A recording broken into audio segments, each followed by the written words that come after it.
These videos, clips of these psycho pregnant women popping pills. Like, why? So let's talk about Tylenol. Let me straighten this all out for you. First, let's put up that tweet from Tylenol from 2017, which was a warning not to take Tylenol during pregnancy. I would simply say that what the HHS in their press conference reminded us is pregnant women should not be taking anything. That is simply true. It has been my position my entire career. Pregnant women should not take pharmaceutical substances. There was a very strong signal. I heard a guy from Harvard talking about it yesterday. The signal was, quote, very strong that there may be some neurodevelopmental problems associated with intrauterine development if you're exposed to Tylenol during pregnancy. That does not mean that people are going to take away your Tylenol and that you should be, if you don't, they've seen pregnant women take Tylenol just because Trump pisses me off. That should be against the law, frankly. It's harming your baby because Trump pisses you off. I've been so fascinated with this topic and these videos, clips of these psycho pregnant women popping pills. Like, why? No one is taking away your Tylenol. And guess what? If you get a very high fever, which is also neurodevelopmentally threatening to your developing fetus, your obstetrician is going to tell you to, guess what? Take Tylenol.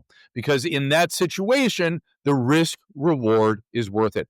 I find myself speaking in media almost every day about risk reward, everybody, risk reward. There's a really interesting sort of wrinkle in this story, which is the American College of Physicians in their rheumatology board review last go round made a recommendation that there be only one medication that be considered to be taken during pregnancy for people that are on it for their lupus, that it be maintained during pregnancy.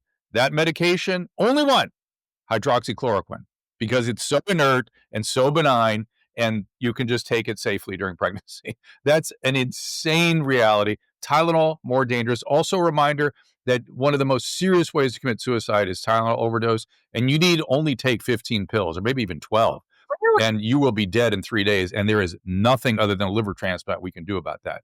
It causes massive hepatic necrosis fast. I worked in a psych hospital for many years. I had to deal with this. I swear to God, I had a guy get liver failure after 8 Tylenol tablets. And it depends on your own enzymatic machinery in your liver. It can more easily go a bad direction. And guess what? Pregnancy is one of those things that can make it more easily toxic. Well, I'm sure Sage and I both have a million questions. They're probably all the same questions. But when you saw that tweet, so the tweet you just showed, I think was from 2017, if I'm not mistaken. Is that right? Yes. So clearly Tylenol was acknowledging something then. Now, this is the first I've heard of it. This is obviously not my field of expertise.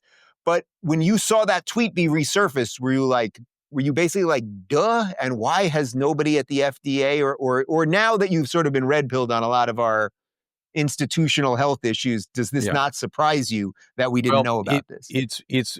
I think it's a symptom. Look, pregnant women should take nothing. This is a reminder of that. Nothing, period. Tylenol, unless you have a very high fever and your obstetrician tells you, then it's worth the risk reward, maybe. But I think it's a sign of what happened at our HHS and CDC was where they became a centralized authority and started telling people how to practice medicine and what to do, as opposed to an advisory agency, which is what you saw in full display during that practice conference. You had 3 clinicians up there going, there's a strong signal. We're not telling you what to do, but we need you to be aware of the signal. Talk to your doctor. That's the CDC.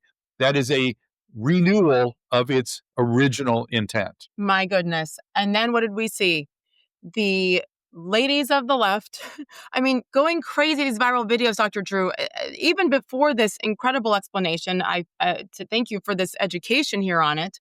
I thought, well, this is not a good thing.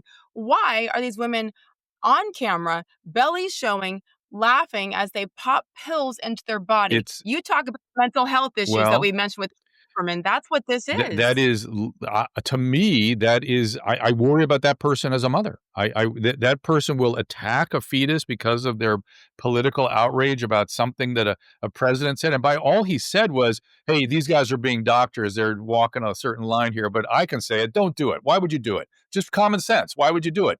He's right. He's correct. That's just true. But I mean, listen, I had a family member call me about Tylenol. I said, look, it was about a child taking Tylenol. And I said, look, there's a 0 chance of teething harming the child. There's a non-zero chance of Tylenol harming the child. Decide accordingly. And back to what you're talking about with these women, I worry. Okay, I don't know this to be true, but I worry our